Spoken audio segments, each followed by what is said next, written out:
رزق میں برکت کا بے مثال وظیفہ جو حضور نبی کریم علیہ الصلوۃ والسلام نے ایک صحابی کو عطا فرمایا، ان کے پاس اتنا مال آ گیا کہ ان کو سمجھ نہیں آ رہی تھی کہ مال کو کہاں رکھوں، کہاں اٹھاؤں، کس کو دوں۔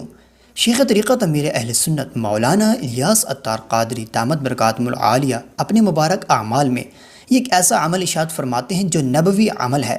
ایک صحابی نے عرض کی، یا رسول اللہ، دنیا نے مجھ سے پیٹھ پھیر لی۔ فرمایا، کیا وہ تسبیح تمہیں یاد نہیں جو تسبیح ہے فرشتوں اور مخلوق کی، جس کی برکت سے روزی دی جاتی ہے؟ جب صبح صادق طلوع ہو تو یہ تسبیح 100 بار پڑھا کرو، سبحان اللہ و بحمدہ، سبحان اللہ العظیم، استغفر اللہ، تو دنیا تیرے پاس ذلیل ہو کر آئے گی۔ وہ صحابی چلے گئے، کچھ مدت ٹھہر کر دوبارہ حاضر ہوئے اور عرض کی، یا رسول اللہ، دنیا یعنی مال اور دولت وغیرہ میرے پاس اس کثرت سے آئی کہ میں حیران ہوں، کہاں اٹھاؤں اور کہاں رکھوں۔